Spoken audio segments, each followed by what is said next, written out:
Get your free copy of the complete tutorial at www.teachucomp.com/free.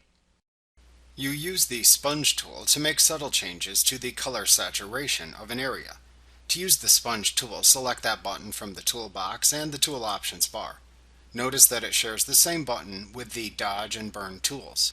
In the tool options bar, then set your brush options and use the mode drop-down to select either desaturate, which reduces the color saturation, or saturate, which increases color saturation. Then use the flow slider to set the strength of the selected effect. At that point, then click and drag in the selected layer to increase or decrease the saturation of the color.